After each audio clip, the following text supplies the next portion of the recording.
he can where he can actually frame his thoughts in serious analytical rigor. And I think these two dilemmas reflect that. Okay.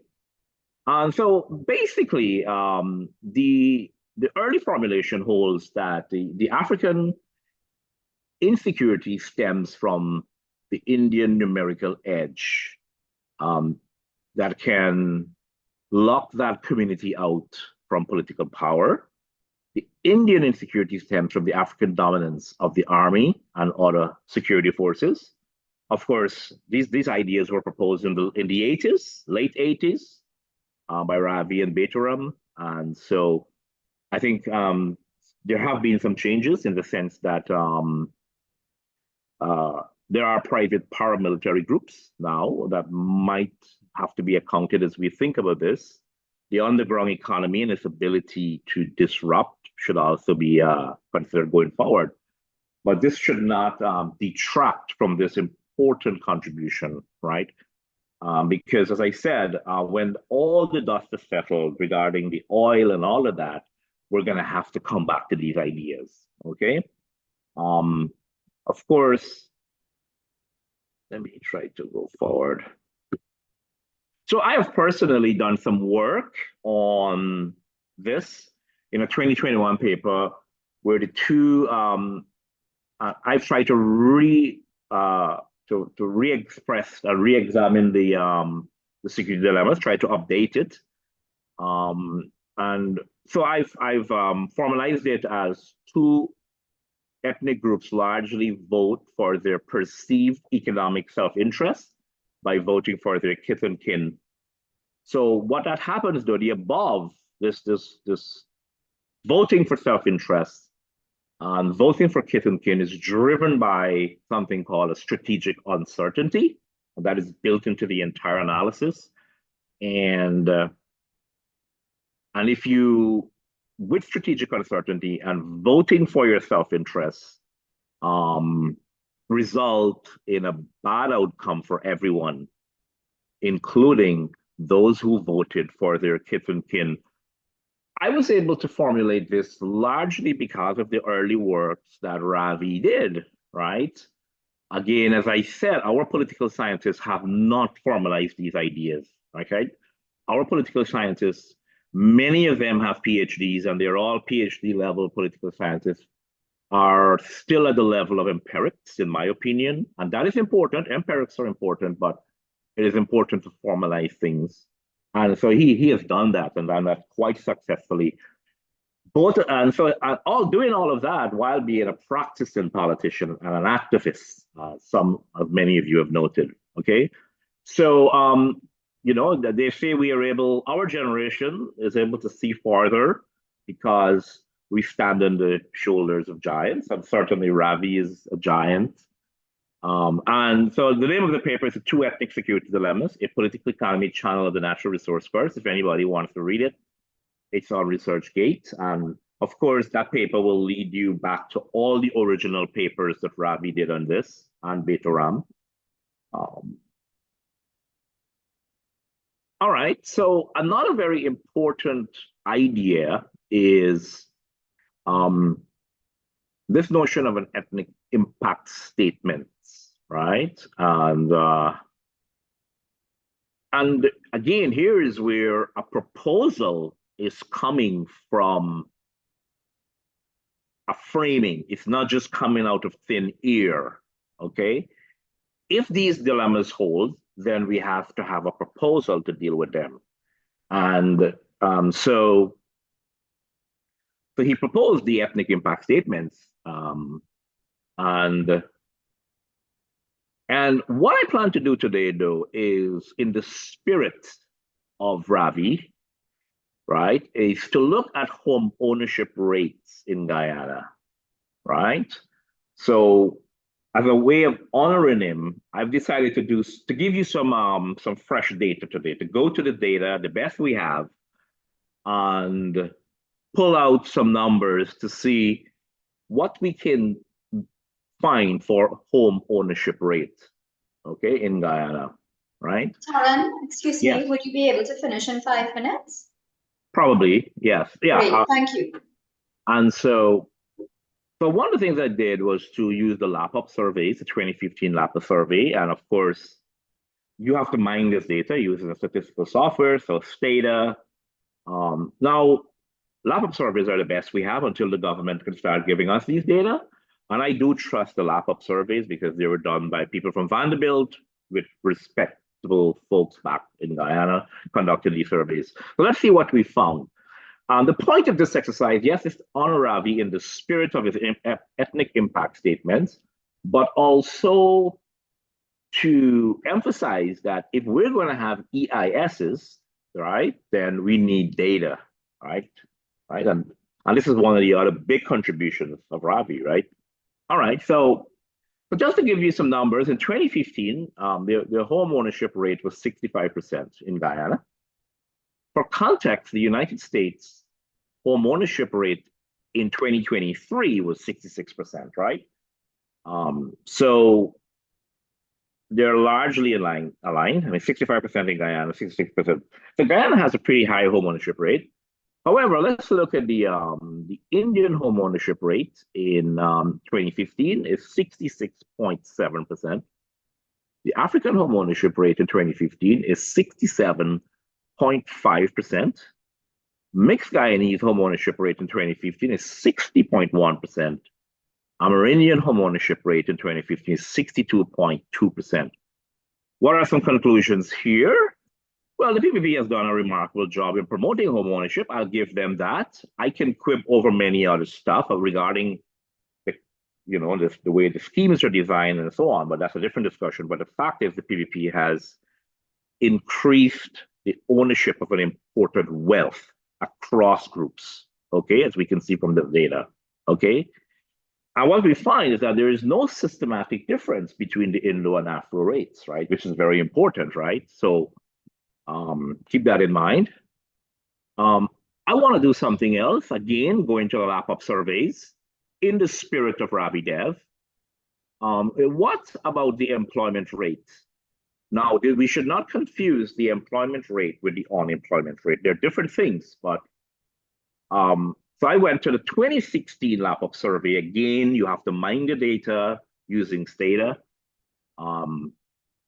In 2016, Guyana's overall employment rates was 45.7%, right? 45.7%. Note, for context, the rate in the United States fluctuates between 60 to 63%, okay? But let's look at it by groups, right? African employment rate in 2016 is 50.6%, which is above average. The Indian employment rate in 2016 is 39.4%. It's below average. Mixed Guyanese employment rate in 2016 is 48.5%, above average. The Amerindian employment rate in 2016 is 40.8%, below average, right? Again, what is the conclusion we can make? Here are my conclusions with these numbers. Many observers continue to assume a handful of extremely rich Indians represent the majority. Right? This is a fatal error in coming out from Guyana often. The majority of Indians is not living in a bed of roses in PPP's Guyana. The destruction of the sugar industry, hence the rural economy, owing to bad policies, and the oil economy are unlikely to shift the trends in the near future. Idea number 3, and I'm going to wrap it up quickly. Now, I think that, Ravi was one of the first persons in Guyana to recognize the dangers the WTO would bring to the sugar industry. I mean, very early he was onto this. I still remember as a young student at the University of Guyana in 92, 93, 94, 95, many people from civil society and senior officials of Gaisuku, as well as the government, expressing the view that the Lomé Agreement would stand. And Ravi was one of the first. And this is important because it just shows you Now, one of the things he did, though, was while he was in Parliament between 2001 to 2006, he would use the committees of Parliament, right? With something which is not used often, but I think he was able to use the committee to question the leaders of Guy Sukkot regarding a strategic plan for the industry, right?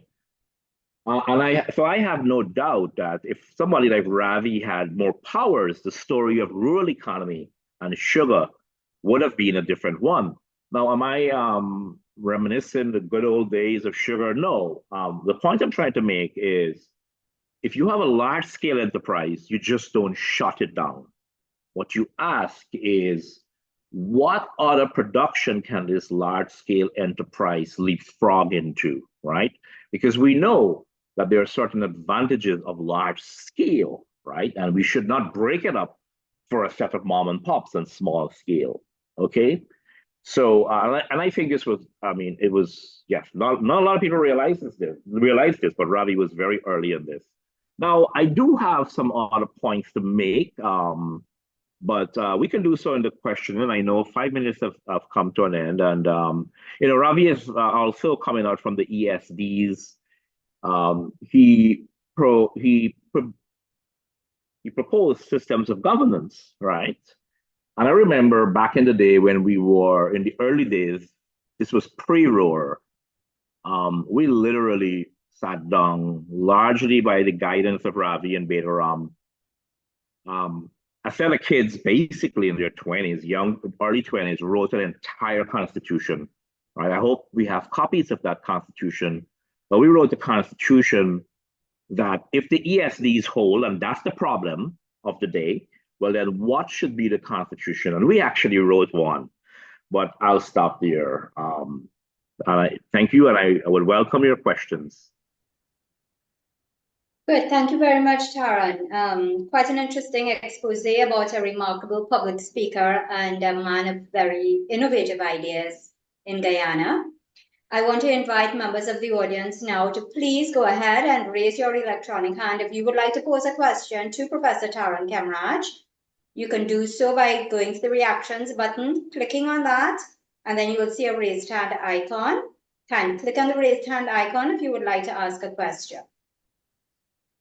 I did see a question in the chat. Someone was asking about Mr. Ravi Dev's ideas, and you did indeed go on to share some of those ideas. I'm not too sure if anyone else would like to ask a specific question.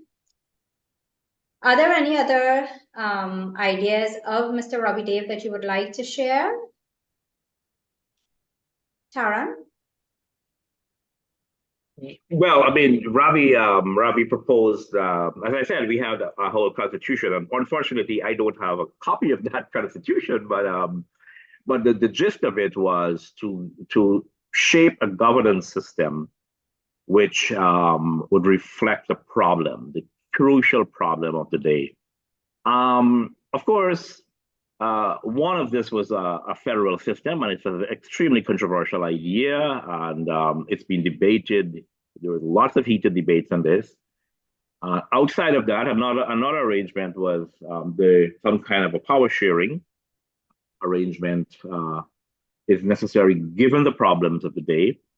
However, Ravi's view on executive power sharing, I think, evolved after the last census, which basically showed that we no longer have a majority. No group has a majority, and as a result, there is some level of there should be some competition to bring the other side in. Interestingly, one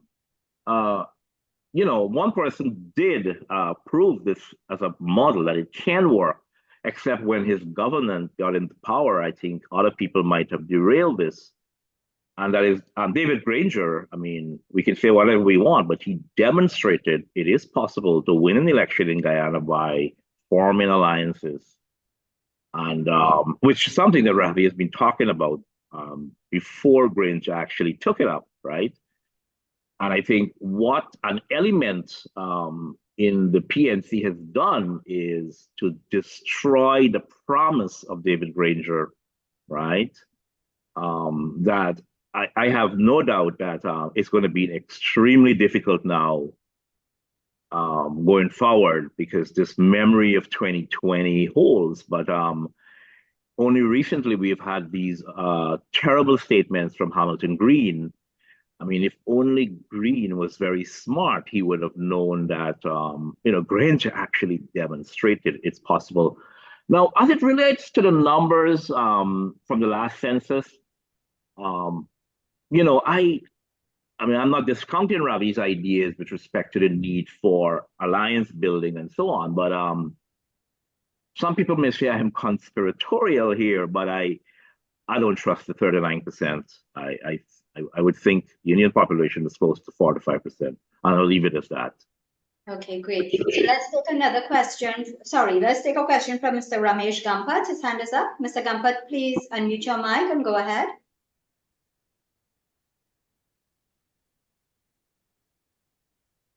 Mr. Gampat, are you able to unmute? Unmute.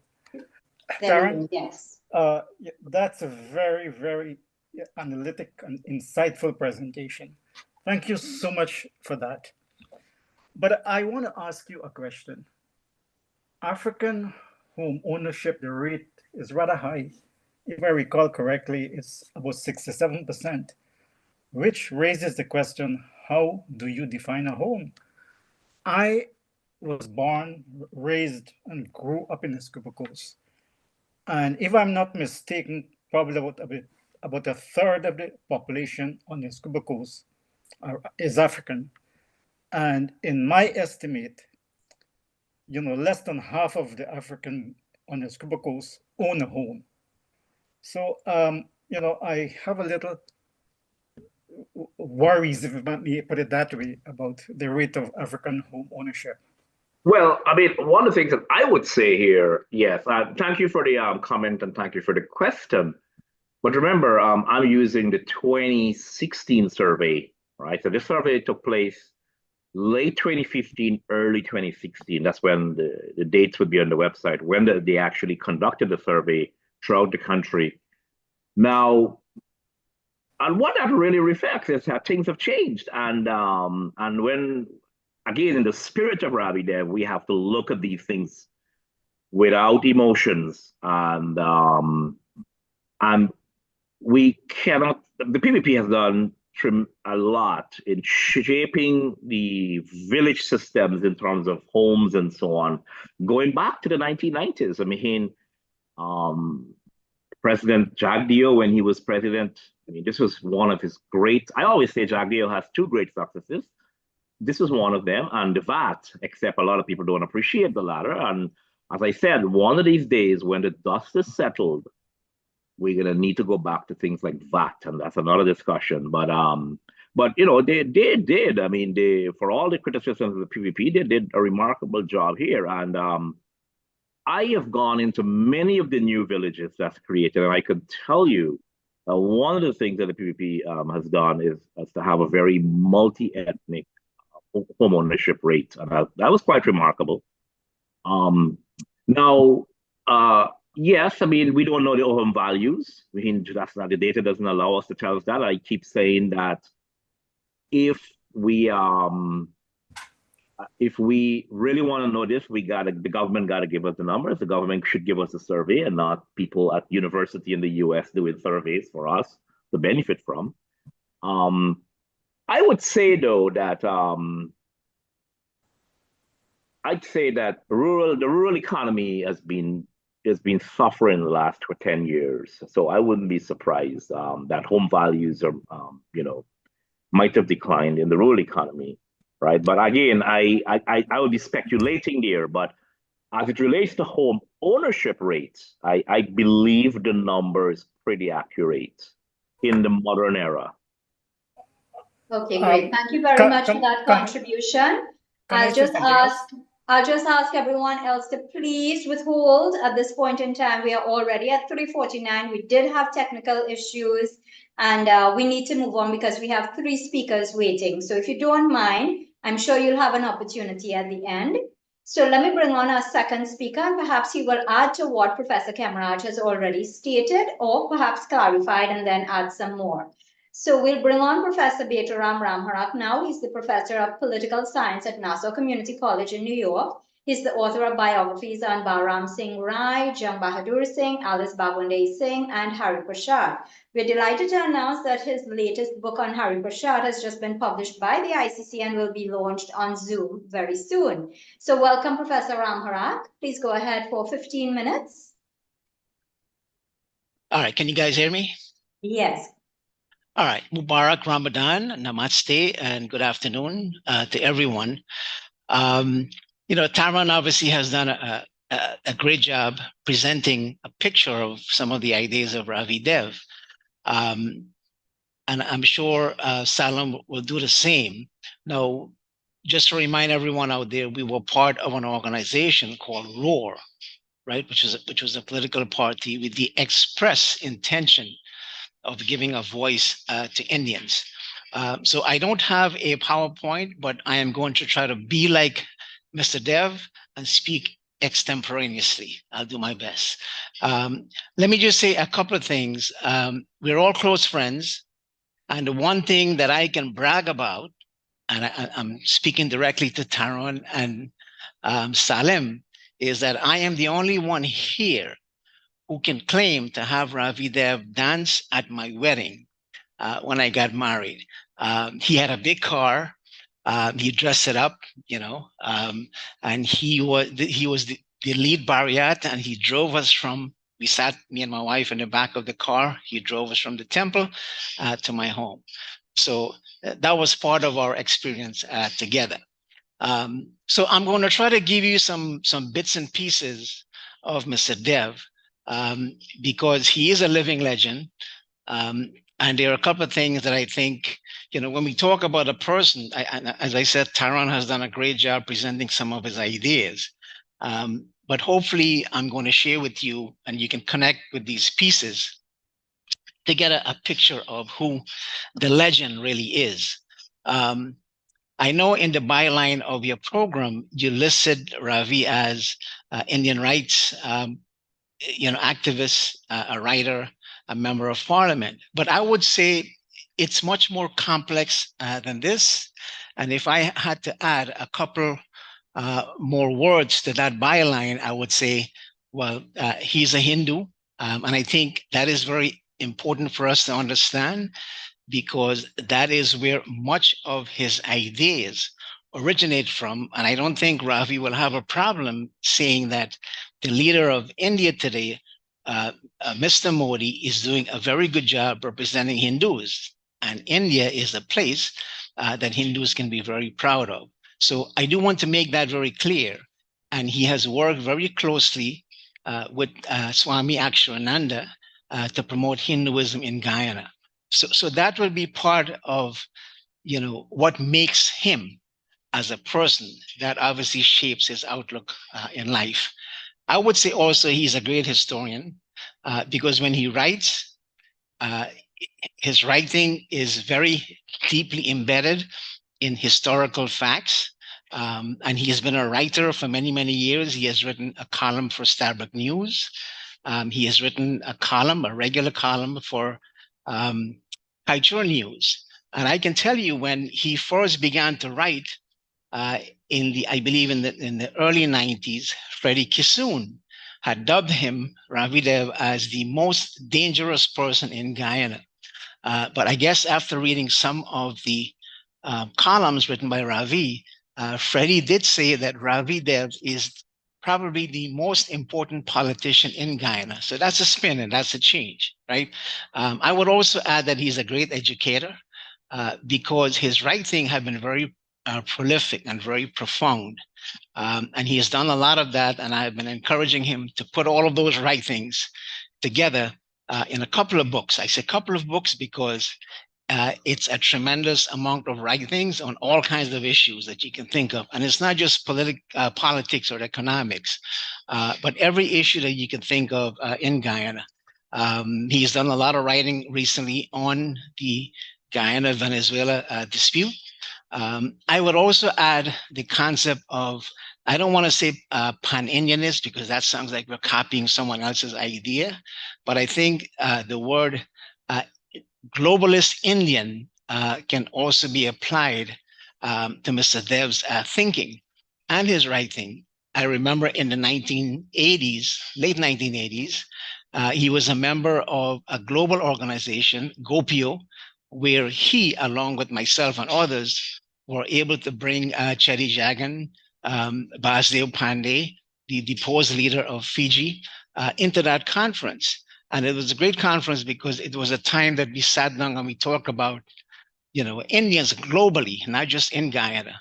And at that conference, I'm proud to say that Chedi was able to formulate a resolution condemning the racism against Indians in Guyana.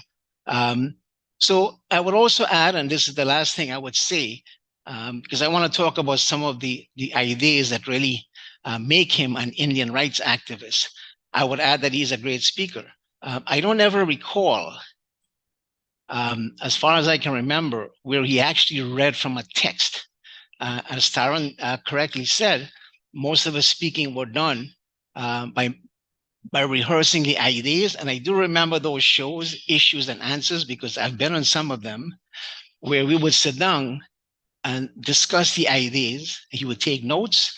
But when we go on those shows, or when he makes a presentation, it's because he has that organization, the blueprint, so to speak, in his head. And he spoke, with a language that can be interpreted by everyone as a person who knows what he's talking about. My advice to him sometimes is to say, look, some of us are still living in plantation Guyana. You need to break it down, keep it simple. But the point is, he was a great writer, a great speaker, and he was unique in that sense. I want to take you back to the audience, back to the 1980s where we first met. We were part of different organizations. We got together and we formed a group called the Jaguar Committee for Democracy, JCD. When we formed that group, Ravi decided to go back. This was in the late 80s, and he began to agitate, began to speak out on behalf of Indians. And I think the word Indian rights activist clearly defined what he has done in Guyana in terms of the political life that he has led. So he made that transition. He was a lawyer. He was working for a big corporation, gave it all up, went back to Guyana. And I think one of the issues, as Taran correctly said, that dominated our thinking was, how do you bridge the racial gap in Guyana? How do you bring people together? So what we have done, what Ravi has done also, is that we try to have those discussions with people from different political parties to explore some of these ideas. And what we came up with, and this has been very consistent in what Mr. Dev represents in his writing, which is that the ethnic security dilemma that Taran referred to could be addressed by a number of recommendations, a number of prescriptions, which became part and parcel of what ROAR stood for. The whole notion of having a sort of devolution of power, and we will take some credit for that because we have a branch of the University of Guyana located in Berbice, away from the capital.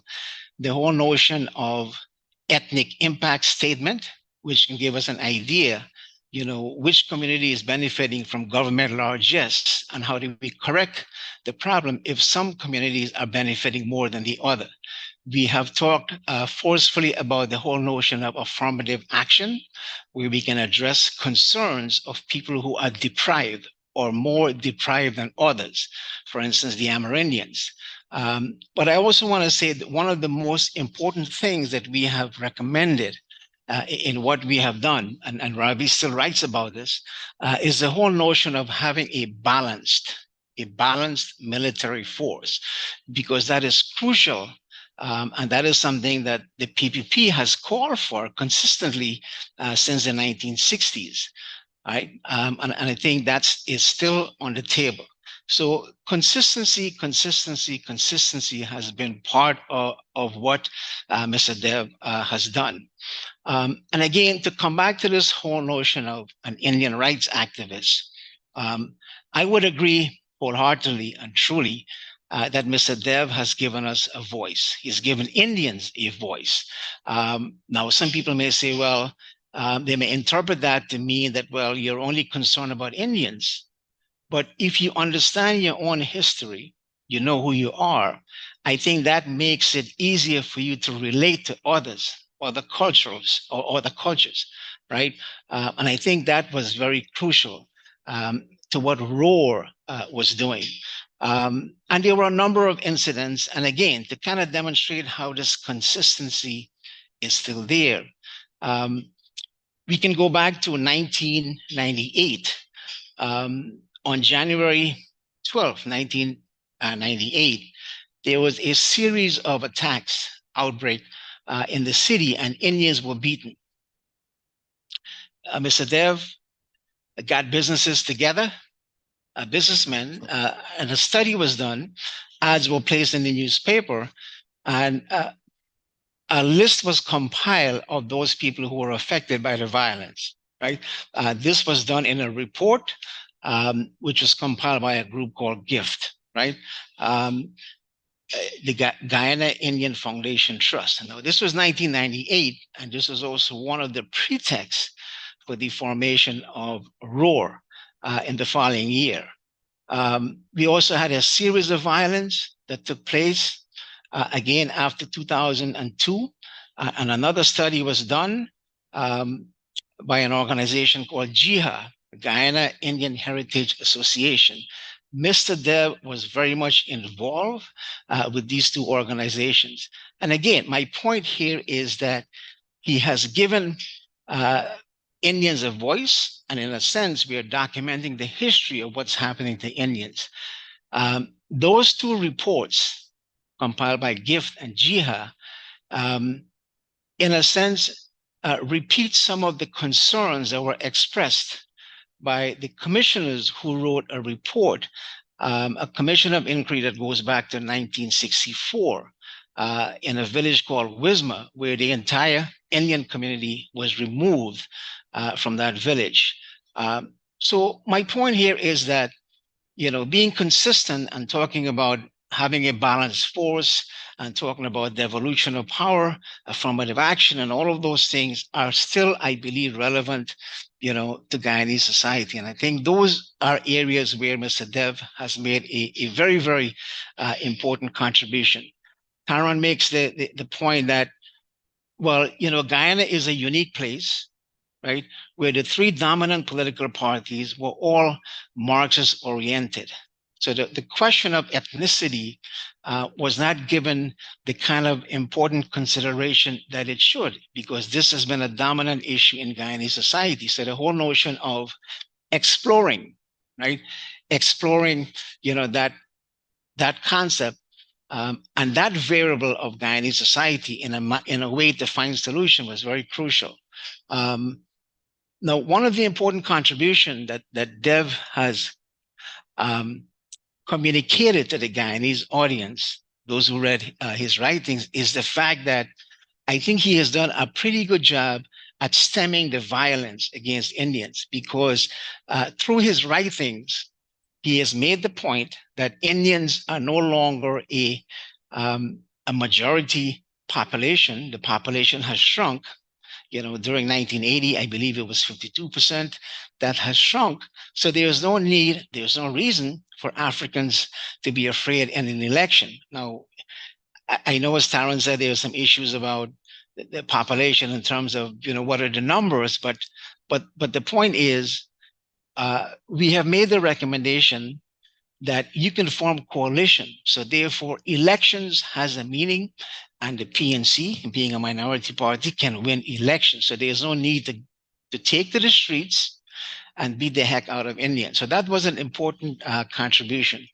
And I'm going to say this, and hopefully people will be able to ask questions.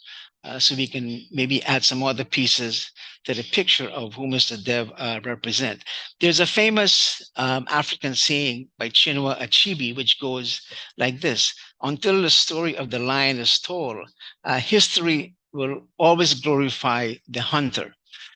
So my point here is that if we don't speak about our own history, about who we are, and unsilence that rich history that we have from the archive, then our narrative will forever remain at the bottom. There will be others who will have that importance, right, and whose voice will be heard. So an important contribution here, I would argue, is the narrative that Dev has given to the Guyanese population is important. And I've said on this program before, when we had talked about Brinsley Samaru, for instance, Brinsley, as great of a person he was inhibited from talking about the race problems between Indians and Africans. He was well aware of what was happening in Guyana, in Suriname, in Fiji, but for some reason he had that hang up about addressing that aspect of reality. Mr. Dev has gone beyond that, and I think he has confronted that issue. And this is why I would say today that he has no qualms, because he understands his history and he can relate to anyone, whether it's someone from the African side or the Amerindian side or anyone in Guyana, and be able to relate and talk about their own experiences. And I think that's important, because once you understand your historical background, it means that you can now, be open and talk about your concern as well as the concerns of others. And I'm going to end by saying this. Mr. Dev is with us. He's a living legend, yes. And one of the things I would hope that his ideas can lead to, and obviously with the help of us and others, including himself, is that we can leave an organization behind that gives Indian a voice. And I think part of the reason why Ravi has emerged as such of a powerful voice in Guyanese society is because we do not have a major organization that specifically focuses on Indian concern and can advocate for Indians, right? We've had GIFT, we've had Jihad, appear at a certain time, but we don't have organization of permanence that can address specifically Indian concerns. And I hope with all of his contribution, at some future date, sooner than later, we can have such an organization. And I think that would be an important, contribution that he has made for all of us. And I will leave it at that. A very enlightening presentation. I like your point that he's a globalist Indo-Guyanese. Very interesting. Thank you so much. Can we have, I'm going to invite Mr. Evan Prasad. I know he's been waiting to make a comment, I believe. So please go ahead with that, Mr. Prasad. And to those of you who would like to ask a question of Professor Betaram Ramharak, please raise your electronic hand. Mr. Prasad, can you unmute? Yes. Okay. Namaste, Assalamu alaikum. Good afternoon, everyone. I see lots of friends here from ancient times. Tara, going back to 1997 or 98. I just heard mention of Gift and Jihad. And Jihad seemed to have gone out of existence by about 2005. But they did a lot of good work between 1998, I think, and 2005. Jihad used to hold an annual kind of mela at the Everest Cricket Ground. I think I sang at all of those. Ravi Dev was instrumental in organizing all of these melas at the Everest Cricket Ground. Actually, he sang as well. As Taran said, a whole bunch of us were part of a discussion group that Ravi had from late 1997 through 98 on the UG Road, in the house on UG Road. We used to meet there like once every couple of weeks or so. And Raymond Ali was in our group, Ravi Dripal was in our group, Jagdish Singh was in our group, and our now famous Sukrishna Lal Pasha was the youngest member of that group, you know. But the group separated after Roar was formed because of political reasons. But the question I wanted to ask Taran, if he thinks that the post-1846 free trade basically had a large impact on the separate economic evolution of the Indo-Guyanese and the Afro-Guyanese. That was my question. Yeah. Okay, Taran, can we get a response, please? The 1846 you're mentioning. Yes, it's a really fantastic question. One of the things that it did was it led to major suppression of wages for several decades, actually, particularly the wages of indentured workers. Okay, it led to tremendous misery and low wages. Now it's a question that requires a positivist answer. So I don't think I can give you, because I have not seen an economic historian answer this question specifically, except that in my account of the history, we know we had close to a century of wage suppression because of those free trade agreements that made sugar coming out from British Guyana pretty uncompetitive. Okay, of course, the sugar industry would survive. One of the ways it survived was suppressing wages of indentured laborers.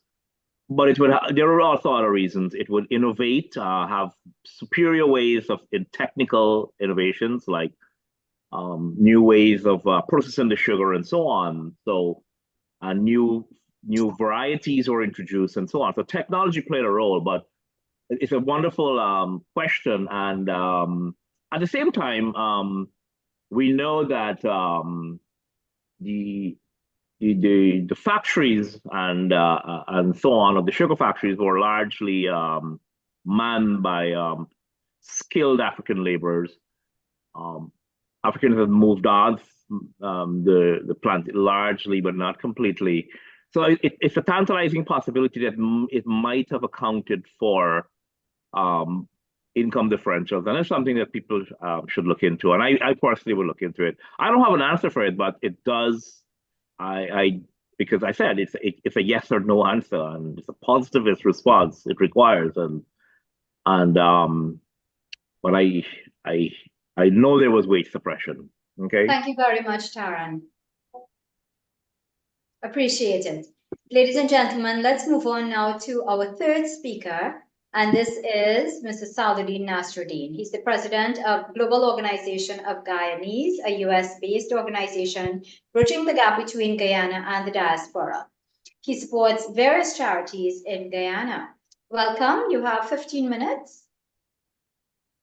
Thank you, Shalima, and thank you all for taking a significant part of your Sunday to listen to the few of us who can attest to Ravi's work and contribution to Guyana.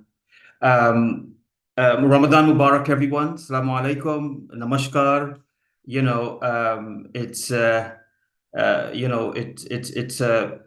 Ramadan starts tomorrow, and it's a time when we all try as much as we can to be the best person we can possibly be, and use an entire month to get that done. To a large extent, what Ravi tried to do with Guyana and the Indians of Guyana and Guyanese in general was just that. How can you be a better you, a better Indian, a better Guyanese? So I'm going to be very kind of storytelling based on my interaction with the movement over the past 30 years or so. I started off as as a teenager in this whole thing. I grew up in the US. I came here when I was 7 years old. And in high school, I was a very active person when it came to politics and social issues. And that carved or created a need for me to explore my own roots and where I can make a contribution. Because at that time, you know, I was busy working with Afghanistan groups and Iranian groups and Panamanian groups and a whole lot of groups that would never ever that never connected with me at a deeper level. I was only holding their flags and putting my fist in the air and saying, free these people, or whatever it is. So I decided to, at a very early age, I think I was probably around 17 or so, 18, I decided to join an Indian Guyanese group or a Guyanese group. And I found one in Richmond Hill, headed by, at that time, Prem Wazir. And I said, you know what, I'm a young Guyanese, I got some talent, I want to be part of this, I want to move the Guyanese forward, and so on. I go to these meetings and these guys are all drinking and eating pulauri. And I'm like, what the hell is this? I could do that. I could do that with my, you know, I don't do those things, but eating pulauri and drinking and you know, that wasn't my thing. So I told the guys, look, I'm in your group. I like to get things done. Let's organize a meeting. Let's bring everybody and let's talk about Guyana. Let's talk about Guyanese in general, Guyana politics and those kind of things. And they told me, right, go ahead, you know, see what you can do. You know, typical older guys who drink rum and eat pulauri, right? So then I called my good friend Ram Harak, who's a good friend of my older brother, and I said, Ram Harak, I'm doing this program. I need somebody to speak on Guyana, somebody to speak really well on the issues. You know, of course, I was very primed when it comes to understanding social issues and the politics. I wasn't very tuned into Guyana, but I was tuned into the conversation. He said, I know this good guy, you know, Ravi can probably come and talk and so on and see how we can do. So I organized it. It was at the Jamaica Community Center on Jamaica Avenue. And I got all these guys there. And of course, Ravi was there, came with Rambarak. And lo and behold, when Ravi started talking and you know, I started to connect at a very, very, very deep level. You know, when he finished, I was like, hey, we found our Guyanese Malcolm X. You know, Ravi was the Malcolm X of, you know, when it came to the legends that I look up to. You know, Malcolm X is up there because he knew the issues, he knew how to speak, he knows how to connect, and he can get things done.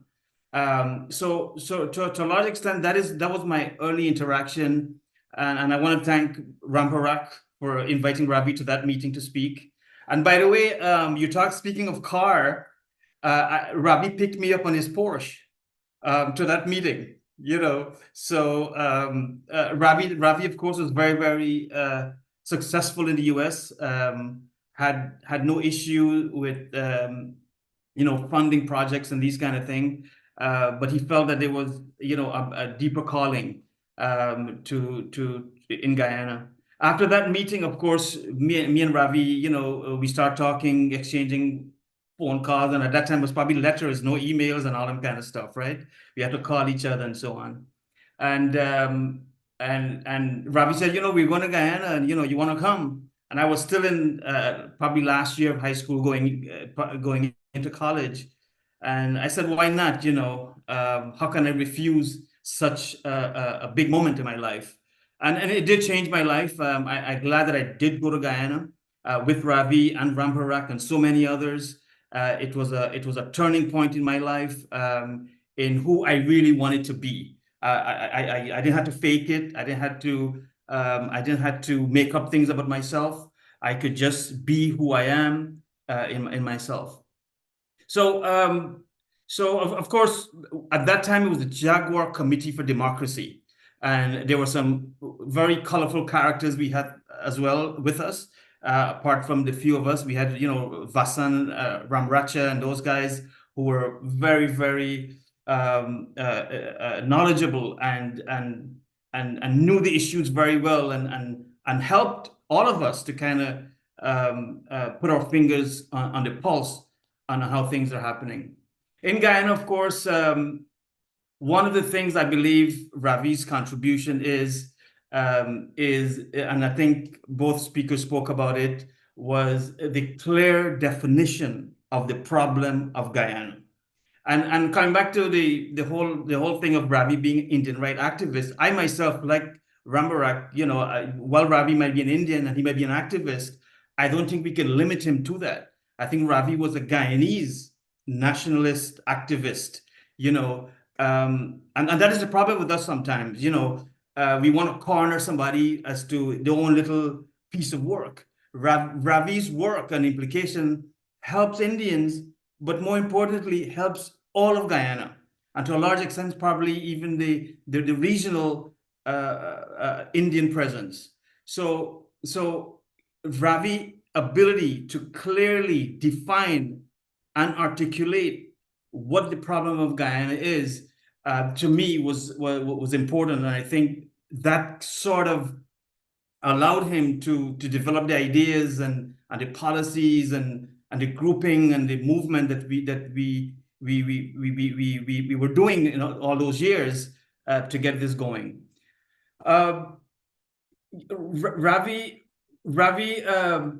Ravi spoke on national issues as well as Indian issues from an Indian perspective, and that perspective was equal to any other perspective. And to me, that was also an important thing.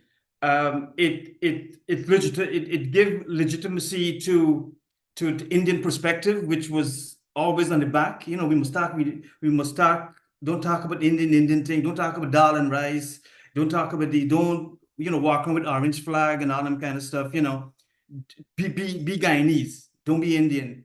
But here we are talking national issue and eating the dal and rice and bhaji, and that was important. What it did to us, and Ravi and Taran, you guys can attest to this, that those black leaders and black groups who understood Guyana's problem, and to a large extent, blacks do understand Guyana's problem more than most Indians. They accepted us. They gave us space and platform to speak, because they know that if these guys are Indians and they're speaking honestly, I can bring them and we can speak at the same level. So I think, again, and this, of course, from the early days to now, has allowed the normalization of the ethnic discussion. Before Ravi and Roar, there was hush thing about talking about ethnicity. We got to talk about one Guyana. We got to talk about we all one, the kumbaya and those kind of things. So the transformation of the language and the discussion and the articulation and what's leading to Guyana's underdevelopment, not only took us to people who were making bad policies and rigging and mismanagement of government, but it took us to the discussion of, we got races that are not complementing each other, but they're constantly competing, using up resources that we could have fueled Guyana forward. So I think normalizing the ethnic discussion is critical.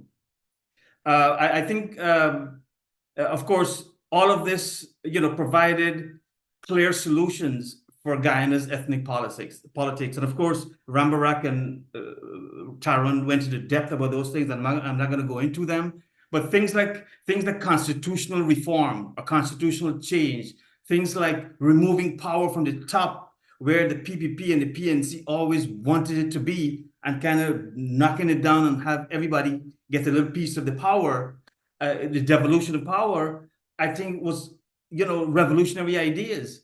More people representation. I think this is revolutionary things. People want to do the same thing, get different results. Ravi came and said, hey, you can't do the same thing, vote for the same party year after year, don't get any representation, and you expect that things are going to be different. So these are some of the things. Equity, the whole idea of equity, and a more balanced society when it comes to institutions and the powers of centers of power. You know, these things require level of balance and so on. Of course, much of Roar's work or Ravi's work happened during a quote unquote Indian government, the PPP. And many might ask, then why are we having these discussions and talking about balance and equity and all that stuff for Indians? Well, we all know that it's a system made up of the Constitution and so much more, and the institutions of democracy in Guyana are all at the behest of a party, and their inability to really understand the issues and the pain points of Guyana that has allowed them to not focus on what are the key areas that need to fix. Of course, they all talk about it, they all feel the pain, but they taking action is something very, very remote to them. I'm going to go through some specifics on what Ravi, myself, and Rambarak, and Taran, and so many others have done in Guyana over the last few years, and so you can get a better idea. Last few decades. Did I say years? I meant decade. So, of course, ROAR was launched. And for those who don't know, ROAR meant Rise, Organize, and Rally. Rise, Organize, and Rally. It meant what ROAR meant. It was during the 12th, January 12th, 1998 riots, when Indians were, beaten on the streets and harassed and so on. First of all, the idea was that, Indians must recognize that there's an issue, so that's where the first R came from, the rise. Then we have to organize ourselves. We have to come together. We have to form an organization with a plan and a strategy to get things done. And then we have to go out there and make some noise. We have to go out there and rally. And that's ROAR. Ravi and all of us. In fact, this could easily be a ROAR rally where, these are all the speakers of the ROAR rally, and we went from village to village to village to village across Guyana, from Berbice to Essequibo to West Coast, East Bank, West Bank, everywhere, Indian villages. We set up these huge platform, and we would have speakers, or we'll have fun, and we talk about the key issues that were affecting Indians. So that in itself, we created a wave of awareness, and everywhere we went with the ROAR rallies, it snowballed. In other words, we were getting more people that was willing to join us and to be with us, to learn more, to gather more. And that was important for all the work that was going to follow. Of course, in the year 2000, we realized, but we knew that you can't do anything in Guyana without power, with political power. So we decided to get Ravi in Parliament. That was the mission: get Ravi in Parliament. And we converted the ROAR rallies into ROAR public political meetings, where we were asking for votes. And all we were saying, if you got 5 people in your family, let one of them vote for Ravi, and if 4 of them vote who they want to vote for. One must vote for Ravi. And it worked. Ravi, we won a seat in Parliament. Ravi was in there, and you heard some of the work that he did while in Parliament through Taran and Betoram and so on. Of course, as part of the mobilization of Guyana, and one of the biggest issues in Guyana among Indians is the sugar industry, right? The sugar industry held us down, kept us poor, kept us uneducated, and that was deliberate. It wasn't by accident that the sugar industry kept us poor. It was deliberate. So Ravi and with some ROAR supporters, who were mostly sugar workers, by the way, a lot of a lot of our Roar supporters were sugar workers, and they all came to us with the problem of GAU and the PPP being one, and mashing them and cutting them. So we started the Guyana Sugar Workers Union, Ravi, with some support from sugar workers in the Lenora area, started the Guyana Sugar Workers Union. Again, that's a significant, it played a significant role in ensuring that GAU plays its role and ensure that it had a competition now for the workers' attention, and ultimately for GAU, it's all about their vote for the PPP. Of course, and I'm just going to run through this quick. I probably passed my time already. Things like the University of Guyana, that was one of our bullet points at all of our meetings and all of our discussions, and it did not come by accident. PPP did not create a UG in Berbice because they felt that Berbice needed education. It came after a lot of push and shove and pull by those who were actively pushing it at a national level, at the level of Roar with Ravi and others, as well as on the ground with our supporters in Berbice who were saying, yeah, this is absolutely why my children got to go all the way to Demerara and rent a room and go to school there, you know. So all of that. We talked about the Issues and Answer TV show that was critical in educating the Indian and the Guyanese about the issues that face Guyanese. JIHA, the Guyana Indian Heritage Association. Can we please have your closing comments? Yes, I'm going to do that. So the Guyana Indian Heritage Association, again, that played a pivotal role in some studies, as well as highlighting and creating that space for Indian thoughts and Indian participation and engagement. May 5th arrival, we can't go past that one. You know, May 5th again was made possible, which is Indian Arrival Day, was only possible because of the advocacy and the pressure and the work that Ravi Def led in Guyana for this. So it can be said. And in terms of our connection with Trinidad, with Ravi's help, we brought the Pichikari singers, who did an incredible job in articulating some of our issue in music, but through music and through art. That was a critical element that Guyanese needed and required, and the Pichikari brought in people who would not normally listen to a political message from Ravi, but would listen to an equally potent musical rendition of O.S. Ikwibo, you know, by the Pichikari guys, or O Guyana. So in terms of what's next, my role in Roar, by the way, for you guys who don't know, was to make Ravi Dev's message sellable, palatable, easily understood. So he used to write many, many pages. I would condense it to 2 sentences.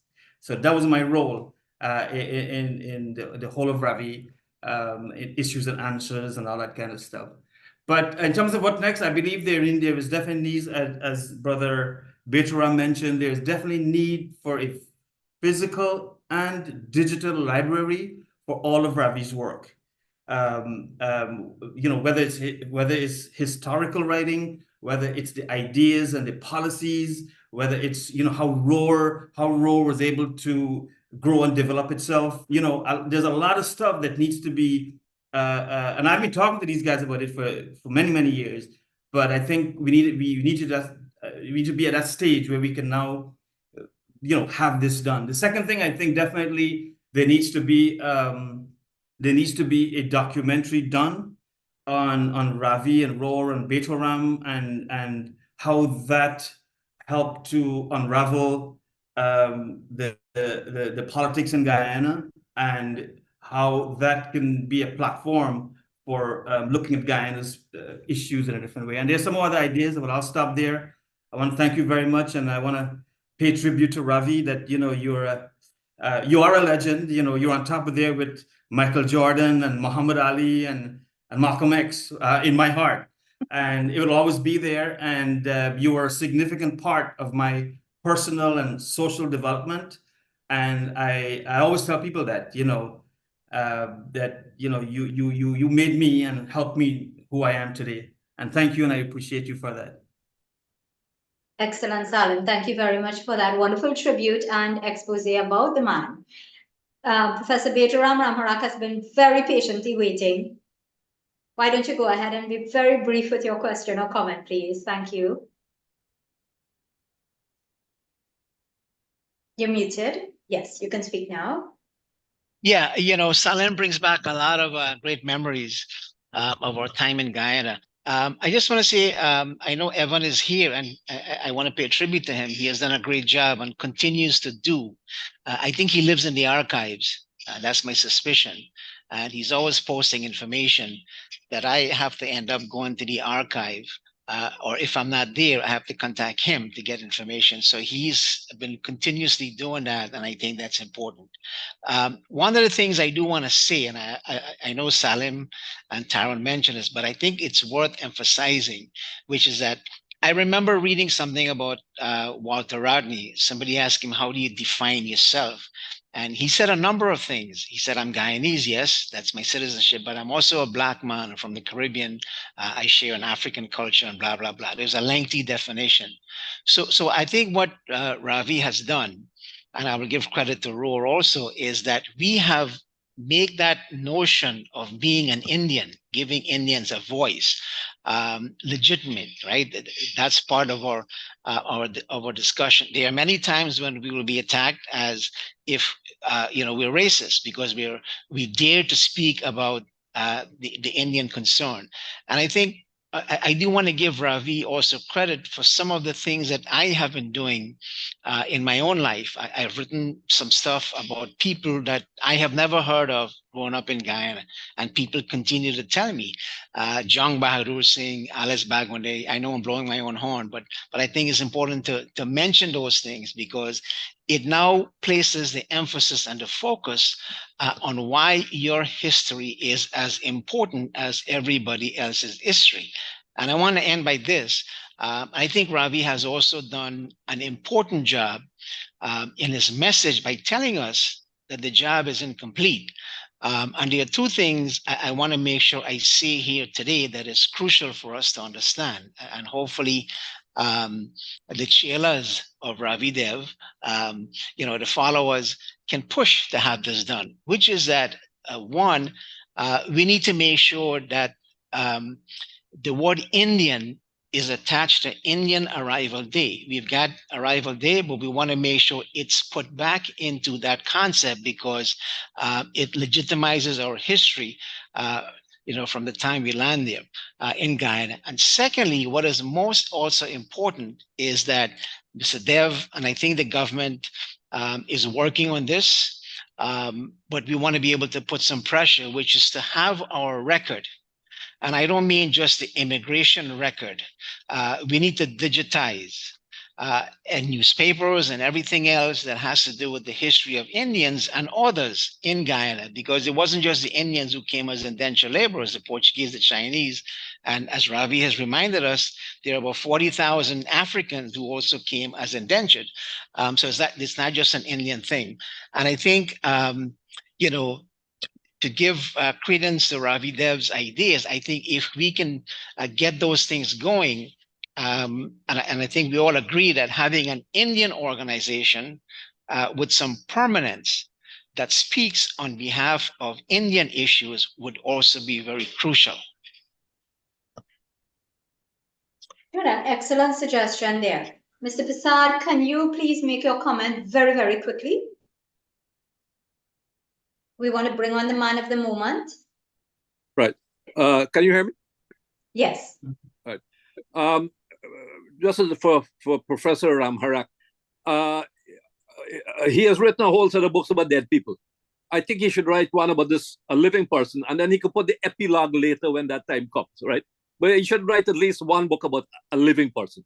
Also, quickly, when Ravi Dev Ji was in the National Assembly, as Salim Saab said, we had the Arrival Day. Well, the ISC went for the Indo-Arrival Day, but we got Arrival Day.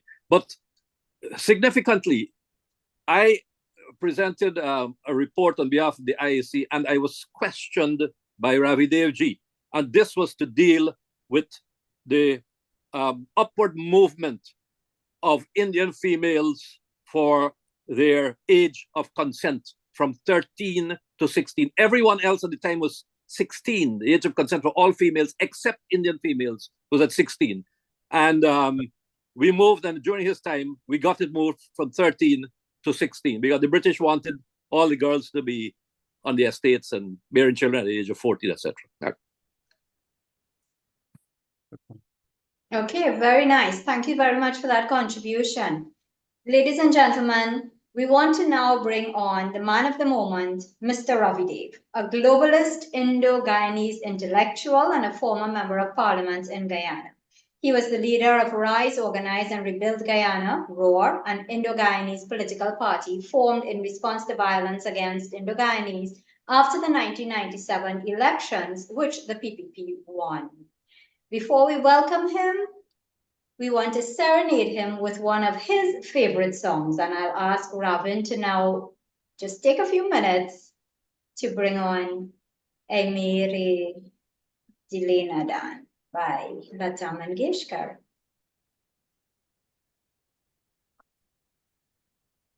You can mispronounce that. Evan, yeah, you could probably start singing it before she's actually heard. And I understand Ravi Dev sings well too. You're muted. Ravi, you're muted. Okay.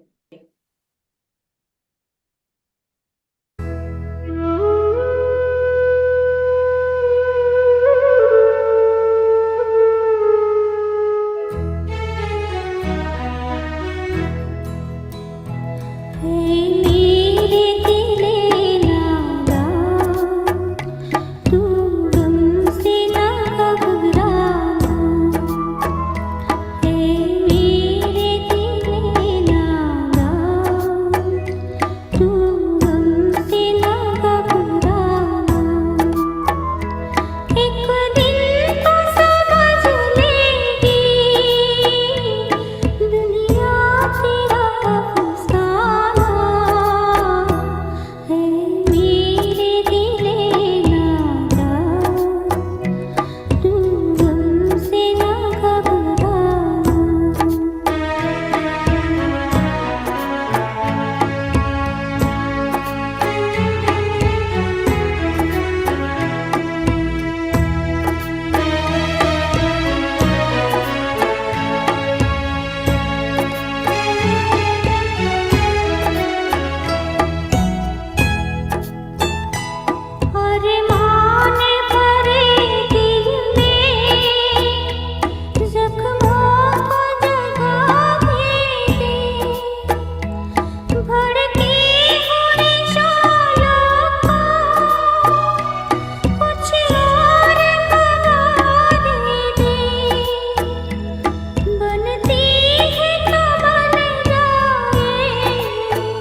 we hope you've enjoyed that. Ravi Dev, that was just for you and everybody else's listening pleasure. Welcome, sir. The floor is yours. Well, namaskar, assalamu alaikum, peace, grace, and hope. And this was our signature greeting that we introduced into Guyana. Before that, everybody just said good morning or good evening. But we felt that our modes of greeting, namaskar, I bow to the soul inside of you, divinity, you know, each one of those greetings, assalamu alaikum, peace, grace, and hope, even the Christians, that comes from the gospel of Paul, and he spread the word, peace, grace, and hope. And in that simple few words, we put forward our whole philosophy, which is that we were silenced for too long. We, meaning the people of Indian descent in Guyana, the Caribbean, and indeed in the diaspora, we were silenced for too long. And that silencing wasn't just something that happened. As the person who talked about it, he said it was a transitive verb, meaning if somebody was doing it, we were being silenced as an affirmative act. But I'll step back a little to explain what I am. It's not that there was anything special about me. I just happen to be much older than these guys. All of them, they're all young men. And Salim mentions his heroes, and you'll notice they're all dead, Malcolm. And maybe he's giving me a hint as to, I may have one foot in that direction. That's all joking aside, but I'm very old. But in addition to being much older than them, I grew up with my Nana and Nani. At the age of 6, I was sent to live with them after my auntie had died. I'd been married out. So my parents sent me to live with them. It was a custom that you send a grandson and you will take care, help them. In our times, you'll go fetch water for them because there was a standpipe in the middle of the street. So I was supposed to go there. But what it did for me was that I was literally brought up by two individuals who was from the previous century. My Nana was born in 1896, my Nani in 1900. And so when I spoke to them and I grew up with them, to be Indian was a living presence. Nowadays we hear the term lived experience. Well, it was being Indian was a lived experience for me. It was not mediated by books or anything like that. It was there on a one-to-one basis. So when my Nani or Nana, when my Nana spoke about his father who had come from India, he wasn't just say India, he had come from Ismailpur, near Patna, in Bihar, about 300 miles away from Calcutta. It was a very specific knowledge, so there was no gap. It was a living thing. My Nani, when she spoke about going into the Baghdam at the age of 6 in the Creole gang, and when I saw her as a little boy, retired 54 years later at the age of 60, when I was in high school, and all she got was $2 a week pension. And I had just entered secondary school. It was free, but that $2 had to, as we say, mind the two of us, take care of us, send me to school, and everything else. $2 after literally, and that's when I hear the word slaving, as if the Indians did not work, as if we were given a bed of roses. So that woman still worked, and therefore to take care of me, had to keep on with a vegetable garden, had to keep on with mining fowl. We didn't know what chicken. Chicken was the little things, You mine fowl and you sold that. The point I want to make is that my experience was a direct one. So when I grew up in that milieu and I went to school, and it was a Christian school, I live in a mixed village. So when I would sing, at that time, the new movie was Dil De Ke Dekho with Shami Kapoor. And when Shami would sing in this rousing style, Dil De Ke Dekho, Dil De Ke Dekho, right? Or when Jangli came out. And my other favorite song ehsan tera hai tera daam mujhe par. When he sang to Saira Banu, when this 12-year-old boy fell in love with Saira Banu, you know, in Jungle, when her face came over the snow. These were all living things that shaped me. But the point is that those around me, the Africans or the mixed or the Portuguese and others who were in my school, it didn't resonate with them, right? We had to go to the Christian Presbyterian Church every Wednesday. I enjoyed part of it because we could get to go and pump the big organs. But the point is, all that we were, all that we aspired to, had been silenced, and therefore it did not matter. So but the point is, it empowered me to see Shami, you know, acting out in this very vigorous way, right? How to be going after girls. You know, girls at that age is very important, as Evan would still remind you at his old age. I got to have a talk with that boy. The point is, though, that throughout my life, so when I hit New York, going to Brooklyn College, right, after doing A-levels and all of that here, it was because all of what I saw was to be my side of being Guyanese, to be Indian, was silence. So when they spoke of philosophy, my Nana would sit down in his hammock and would regale us about the Ramayana or the Mahabharata and would expound on matters of deep exegetical truths. So when we heard that we didn't have a literary tradition, as somebody recently said, well, that was foreign to me. What do you mean literary tradition, right? My nanas live by one code, and it comes from Ramcharitmanas. And he said, Raghukulariti sadachal ai, prana jai na bachan hai jai. Rather would I die than let my word fall. And that guided him. So when he worked in the back dam, he had signed a contract. His father had signed a contract. They kept their side of the bargain.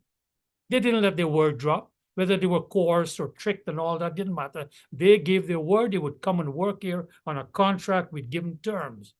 So when the white man violated that, they then responded not by any outsider agitating. In 1872, there was nobody agitating when they were shot in Devonshire Castle. In 1869, when they agitated next door to me at Leonora, or 1873, right at Eiffel here, there was nobody agitating, but the Muslim and the Hindu philosophies was there as a vibrant, living thing. In my Eiflat, in addition to the whites forming that Christian church in 1841, and that, of course, kept the Africans in thrall, because you throw out one set of white man, you're free now, but you're enslaving yourself by having these same white people interpreting what is the Bible for you. So it took another 100 years for Brother Bob to say, bring back Maccabee Virgin that God had given to the black man. I didn't have to go through that. My Nana had given that to me unmediated. So in philosophy, the very first chapter of Ramcharitmanas talks about the difference between the name and the person. Is the name of Ram superior to Ram himself? What's the point of that? The point is that it's not the individual that counts, it's what he stands for. What does the name of Ram stand for? And my Nana knew what that stands for. So when you talk about equality of women, he would respond before there was anything called women's lib. Adham te adham ati nari, teen humai man adari. That this lady, this poor lady in the jungle, tells Bhagwan Ram that, oh Bhagwan Ram, that in every society women are the lowest, and I am the lowest of the low because I'm a tribal. And Sri Ram responds to her. And he says, in my view, there is no high or there's no low. Jati Pati the Dharma Barai. It doesn't matter what your jati, your caste, your family, your party, your dharma, whatever. All that matters is your relationship. Ek Adhar, Ram Gunagai, that it matters your relationship to me and how you worship. So that was a living thing to me. So when in school they try to drill this into me, you know how about other beliefs or other things on my worship period, it didn't matter. You know, I was all of 12 years old and I would go to my Monday. So coming back to the whole point about coming back and being sent away, the clincher was when I was doing A levels and we had to go to Georgetown to do A levels. There was nothing in the countryside. So I went to Indians Trust. And Stokely Carmichael, the Black Power activist, was visiting in 1970, the year I was writing A levels. And he had a speech at Burnham had made him available Queen's College, and Burnham was in the front row. And Stokely said that because a lot of people at that time was talking about Black being all of us and all of us being included and one of we all Black vis-a-vis the white, and it sounded attractive. But Stokely clearly said, the man who wrote the book on Black Power, that Indians are not part and parcel of Black Power. And in Guyana, the Blacks must organize separately. So again, I'm maybe going on, but the point is that in New York, come back to Delay Nadan, when I ran, I left the Brooklyn College, and Brooklyn is most of the Africans. When I went in 1972, 52 years ago, there weren't many Indians in New York. So I lived among the few Indians. We were in Brooklyn. We were all the African Caribbean people, Jamaicans and all that. And as young people, you're 20, 21, every weekend was sport, as we say. But every party I always read ended with Delay Nadan. We didn't know the meaning, but we could feel the sentiment, the sorrow, that feeling of something being taken away from me, but we must keep on. And we would all end up in tears at the end after Delay Nadan. Incidentally, there was a band in Trinidad, Delay Nadan. Okay, very famous band in Trinidad. So that song means a lot, but it will not mean something to most people in Guyana. And that's the irony, because we were the majority in Guyana, but nobody would resound to that. That was just Kuligana, Kuligana. In fact, one of the things that drove me to return to Guyana, as Salim said, I'd done pretty well. The car I drove for Beto, not to extol myself, was the Mercedes 400E, and the one I did with Salim was the Porsche. I mean, I did well, the house in the suburb and the, all of what that matters by the time I was in my 28th or 30. But the point is, it still hurt me that in Guyana, you had us not being recognized as anybody because the Burnham dictatorship ensured that.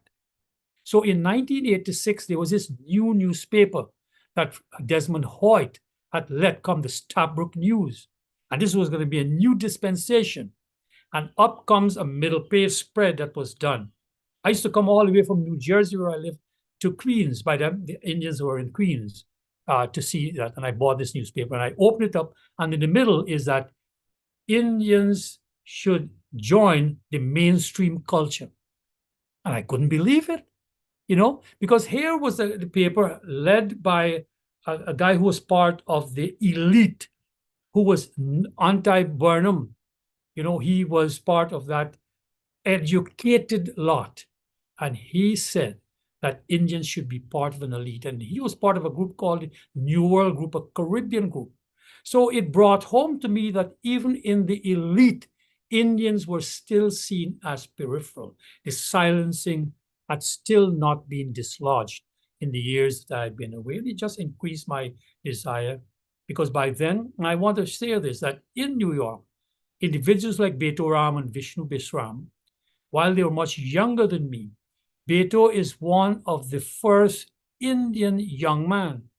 You live in Guyana as bright boys. I mean, you go to America, you're supposed to become, as in those days, doctor, lawyer, right? I was supposed to be a doctor. and all that. Beto, of course, parents must have wanted to think he would become a doctor also. But Beto in college, and I've always told people this story, chose to do political science because even as a young man, he understood the need for us to understand what we were enmeshed in a little more analytically. And I'm not using this as a put down, as the old professionals, as the old doctors and lawyers, because they were not trained in political science. They were not trained. So it's like you telling a person to perform an operation to take out somebody's prostate cancer, but all he did, he used to enjoy Merchant of Venice. It ain't gonna work, and you wouldn't do it. Yet that is what we have done in not only in Guyana, but in the Caribbean and in our diaspora. We have put our political future in the hands of individuals who really need to understand the nature of politics from a deeper level. So being associated with people like Beto and others allowed me to broaden my horizons. I want to pay credit to that. But they themselves were alienated somewhat from the Indian heritage. And I'll say this, that while they might have been Indianists in a certain sense, one of my friends actually, who was your hero? And I said, Sri Ram. And he literally laughed in my face because he had been educated, even though he saw the need for Indians to immigrate. He didn't see the need for you to have your own heroes and for you to define your own heroes outside of the ambit of what that is taught to you. So I want to put this in a nutshell, that I owe much to those who came before me, who exposed me. I came much to those who came after me, like Beto and others, who were doing these new things in terms of the Western basis. And we met other individuals. I met a fellow named Ganesh Chand. He's from Fiji, and he was going through that same process. I met a fellow named Anil Suklal from South Africa, and he was going through that same process. And as Beto alluded to the fact that we met at this thing called GOPIO, Global Organization, People of Indian Origin, brought together by Indians from India. But we discovered also that while we are Indians, our particular problems is as a subset of this greater challenge of being Indian in the world. Our particular challenges in the Caribbean and elsewhere needed its own attention. And that's what led me to the study of history, because everything, etiologically comes out of something prior. So I understand that, and that is why people like Evan are very important. They have an ear and an eye for history. And yes, I do think he lives among those tomes in the archives. But to come back to it, I think, what am I saying out of all of this? That our political leaders, we have to make them more politically aware in terms of this wider perspective. So coming back to Guyana, here was I reacting when they beat the Indians in Georgetown, and I wrote that letter. And that letter, with all due, modesty, did create, it seemed a dam had burst in Guyana. And it shows you how important is a voice. All I said is that by the PPP not dealing frontally with the outrage of so-called Guyanese beating other Guyanese, and even that same major newspaper didn't think it important to say that this one set of Guyanese that was beating the other set, that one was all Afro and the other was all Indo. Didn't see it important. People who were big sociologists at UG didn't see it. They talk of, people were beaten, citizens were. It wasn't citizen, it was Indians. And as I wrote in that letter, we need to interrogate, why is it that Afro-Guyanese felt it necessary to beat Indian Guyanese on that day?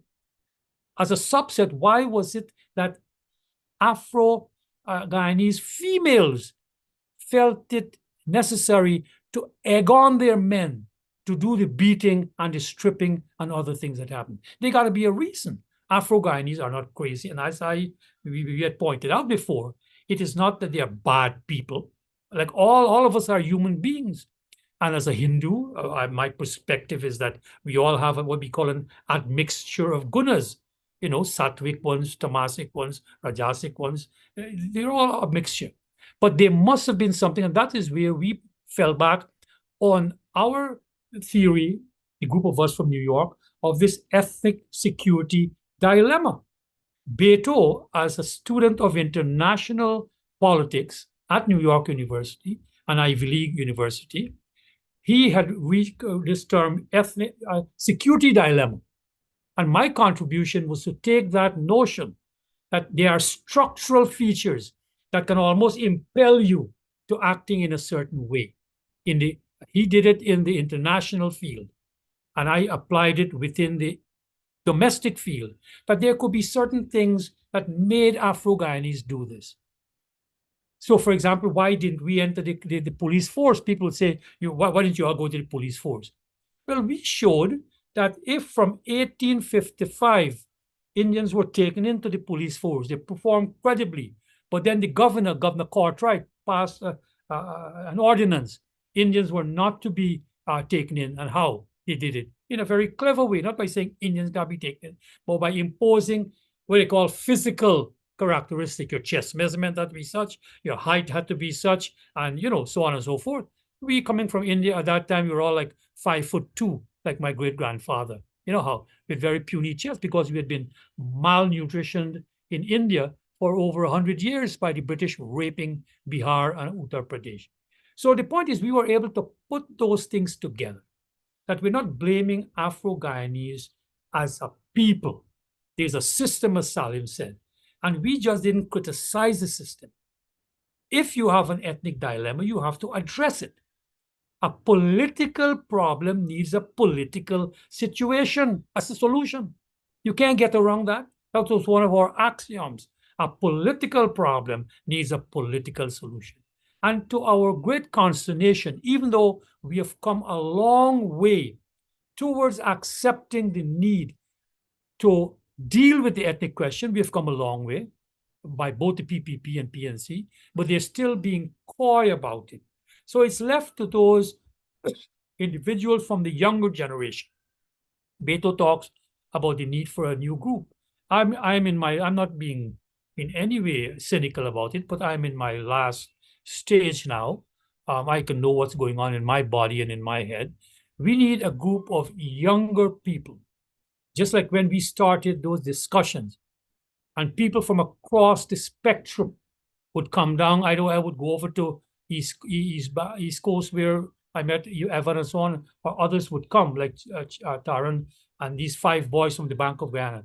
They were in the malls of these 5 boys. The 5 boys were in the malls of the Bank of Guyana, and they would come and we would talk. And they risked their careers, people like Taran, to go and create those stages, to speak on those stages, to introduce people on those stages, because they were civil servants, I assume. They were very brave. Similarly, and I want to give credit to them, Roar, the actual name Roar, is Salim Najruddin. Salim is a genius when it comes to putting over ideas in a simplified way, but an attractive way. And they and Taran and others used to meet in Georgetown at a restaurant in a department store. And they would toss around these ideas that we had discussed before. And that's where the youth would bring this modern perspective. And they then encouraged Jaguar Committee to become Roar, to then become a political party. I, to be honest about it, fought us becoming a political party, because my assessment was the PPP and Indians on a whole would not stand for you coming out against the PPP, and the jury is still out on that. But we did form what was our goal. We never understood. We weren't here to become a minister and all that. With all due respect, all of us have been very, very successful in America. You know how, owning this and owning that. So we simply want this new perspective to be shared. But on the argument that won the day was by Beto and some others, that the PPP will only listen to you if you have an organized body, right? And it happened to be true because just last week, one of the PPP bigwigs who's discoursing with Bituram and arguing with Bituram confessed to me that after Roar, Dr. Jagan, after Jaguar Committee of Democracy, Dr. Jagan had toyed with the idea of not bringing us into the party because he saw us as right-wing and all that, but in terms of an alliance. So the point is then that I want to say as we go forward, what is there left for these young people? The older people like myself can offer our perspective, but it's a whole new world out there. The oil money that Guyana has now received is changing the whole nature of our society. I just came back from Linden. You might say, why Linden? Linden is a black town, right? Linden is a black town. So when I was driving and trying to make this meeting here, I was just coming back from a black town where you would meet who? Young Africans. That's who I met.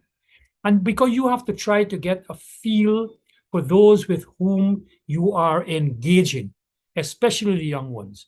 When we were in New York, who did we invite at our little political meetings? UC Quayana was the first. We invited to give a talk, right? The point is you cannot go forward without engaging the other. And as Salim said, the irony is, while some of our own Indians are calling us racist, the African Guyanese see us that we understand the problem because they know ultimately part of the problem, the dilemma is their cultural dilemma, right? Evan asked Taran, what happened after 1846, when the sugar duties were all levelized? It didn't only affect the Indians because our salary, wages was frozen until the end of indentureship at 1 shilling a week. It also did a tremendous damage to the African Guyanese because the strike of 1842 had succeeded. Africans could bargain and get more money. But having those duties equalized meant sugar price could only go down. And the planters, when the Africans struck again in 1847, right? The British had no way, the planters had no way of giving in. Literally, it's like when the EU removed our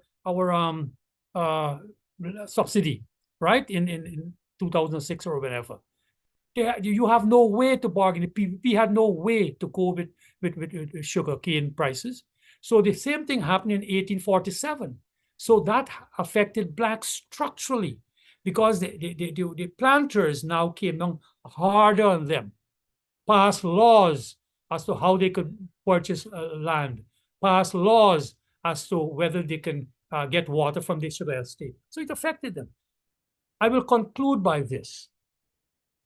I am not a legend. I hope not. I hope I got a few years left in me, right, Salim? Before I join Brother Malcolm.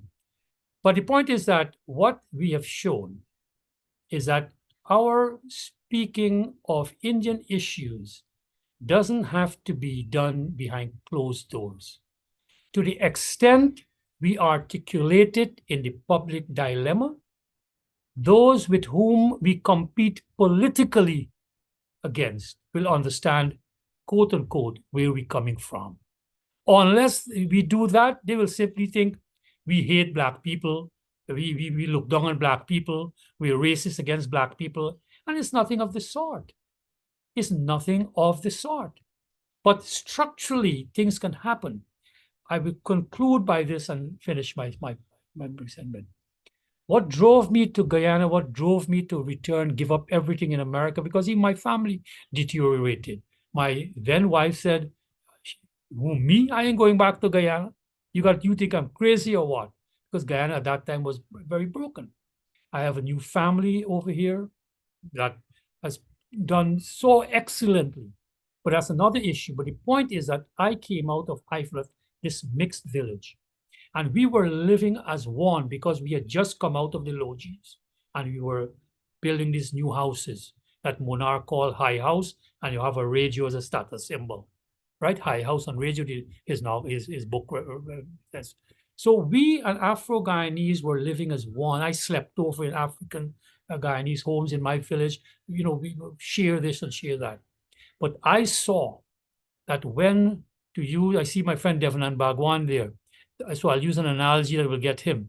When the apple of discord was entered through the political grapevine, apple and grapevine, in 1962, 1963, then I saw a change. My own Afro-Guyanese friends would look at me and pretend as if I didn't exist. And that has been the most traumatic thing, that how could a people who live so closely suddenly change to this almost visceral hatred? There must be reasons. And my three predecessors talk about my scholarship.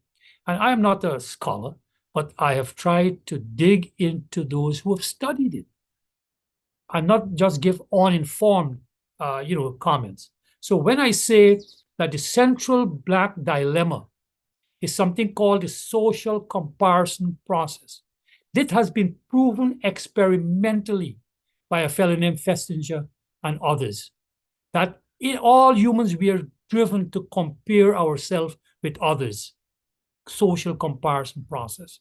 So to the extent the Indian is successful, that's why those figures that Taran talked about are important.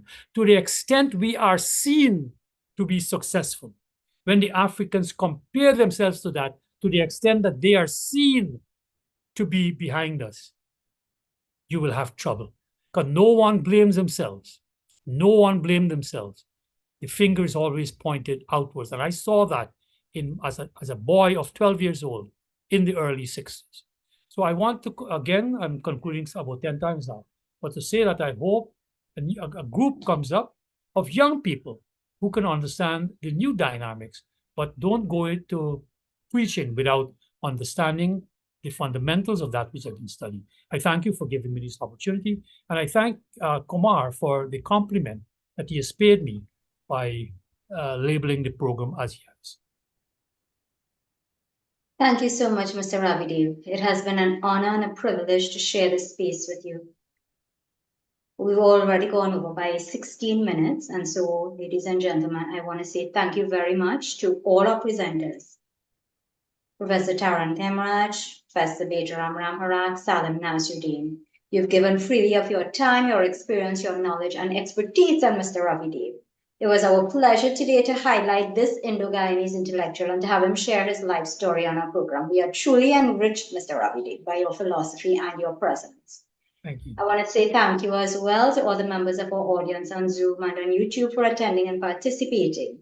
You will have an opportunity to interact in a few minutes, but I'll ask Shakira now to formally close the program. Shakira? Thank you, Sharlama, and thank you all for taking the time to attend and to participate. As we said earlier, this public meeting is being hosted by the Indo-Caribbean Cultural Center, and feel free to contact the ICC to publish your books and your reports. And remember that we are kindly asking for your suggestions, donations, and for volunteers, and you can contact Dr. Kumar Mahabir for details. Thank you to our advisory and planning team led by Dr. Kumar Mahabir, our IT manager behind the scenes, Ravi Ramsingh, who will upload this program to YouTube permanently for posterity, to Miriam Mohammed for producing our TikTok videos.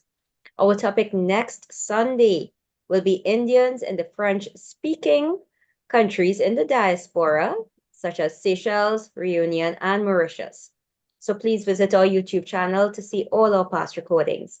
I am Shakira Mohammed from Trinidad saying goodbye. May God bless you all.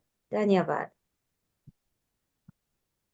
So thank you all very, very much. Thank you, Ravi Dev. I want to echo Salim.